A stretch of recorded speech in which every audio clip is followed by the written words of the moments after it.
অসমাপ্তই থাকলো আরজি করে শুনানি। আরজি করে তরুণী চিকিৎসক খুন ও ধর্ষণ মামলায় শিয়ালদহ আদালতে শনিবার অসমাপ্ত রইল সঞ্জয় রায়ের পক্ষের আইনজীবীদের সওয়াল। পরবর্তী শুনানির দিন ধার্য হল 8ই জানুয়ারি। এদিকে নির্যাতিতার পক্ষের আইনজীবীরা এদিন ঘটনার তথ্য সমৃদ্ধ 57 পাতার একটি নথি আদালতে পেশ করেন। একই সঙ্গে ওই নথি তুলে দেওয়া হয় কেন্দ্রীয় তদন্তকারী সংস্থা সিবিআই এর হাতে এবং অভিযুক্ত পক্ষের আইনজীবীদের হাতে। শনিবার প্রথম অতিরিক্ত জেলা দায়রা বিচারক অনির্বাণ দাসের এজলাসে প্রায় 3.25 ঘন্টা রুদ্ধদ্বার কক্ষে চলে শুনানি। উপস্থিত ছিলেন কাদম্বিনীর মা বাবাও। নির্যাতিতার পরিবারের পক্ষ থেকে আইনজীবীরা তারা 57 পাতার একটি নথি আদালতে পেশ করেছেন এবং সেই নথিতে মূলত 35টি প্রশ্নচিহ্ন তারা তুলেছেন বা পয়েন্ট তারা সামনে এনেছেন আদালতের। এই 35টি পয়েন্টকে সামনে রেখেই তারা চাইছেন যে এই সমস্ত প্রশ্নের উত্তরগুলো। তো আমরা রিটেন সেট আপ আর্গুমেন্টটা দিয়েছি, তারপরেতে আজকে যে ডিফেন্স কাউন্সিল ওদের আর্গুমেন্ট শুরু করে। তারা কিছুটা পার্ট ডিফেন্স আজকে আর্গুমেন্টটাকে তুলে ধরে সাহেবের কাছে। পরবর্তীকালে ওনারা আরও কিছু আর্গুমেন্ট করবেন, সেই মতে আজকে ওনারা অ্যাডজর্নমেন্ট চেয়েছেন। তবে অনেকটা পার্টই হয়ে গেছে, হয়তো কিছুটা পার্ট ওনাদের বাকি আছে। সেই পার্টটা শেষ হয়ে যাওয়ার পর সিবিআই হয়তো এই আর্গুমেন্ট যেটা হয়েছে তার উপর কোনো রিপ্লাই দিতে পারে।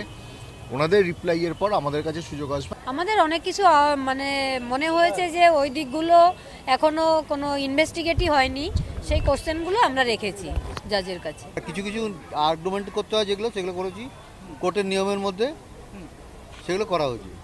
আদালত সব শুনে বললেন ঠিক আছে দেখবেন। আজকে আর্গুমেন্ট শেষ হলো না কেন? আরো সময় লাগবে? ওরা এখনো সময় দেয়নি, ওরা সময় চাইছিল। এদিন রাজ্য পুলিশ তথা সিবিআই এর তদন্তের ওপরও ক্ষোভ প্রকাশ করেন কাদম্বিনীর আইনজীবী। সিবিআই এর তদন্তেও রয়েছে বহু ফাঁক। শনিবারই আদালতে 32টি পয়েন্টের মাধ্যমে নিজেদের বক্তব্য তুলে ধরেন কাদম্বিনীর পরিবারের আইনজীবী।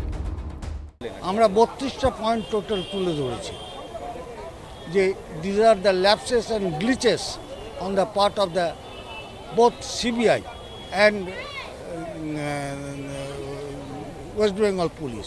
অ্যান্ড মোরওভার সিবিআই যে চার্জশিটটা ক্ষেত্রে দিয়েছে তারা নিজেরা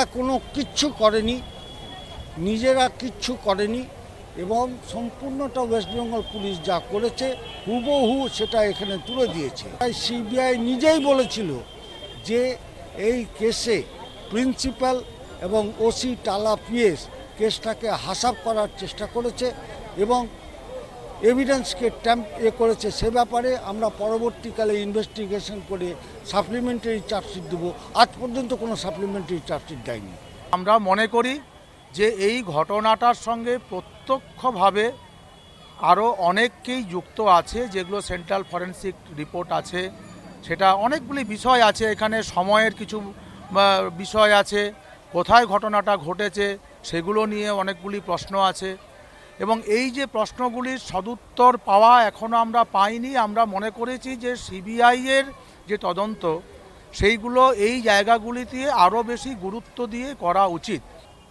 একদিকে নির্যাতিতার পরিবারের তরফ থেকে একাধিক প্রশ্ন যেরকম থাকছে, অন্যদিকে আগামী 8ই জানুয়ারি সঞ্জয় রায়ের পক্ষ থেকে আইনজীবীরা কি তথ্য তুলে ধরে সেটাও কিন্তু এই মুহূর্তে দেখার।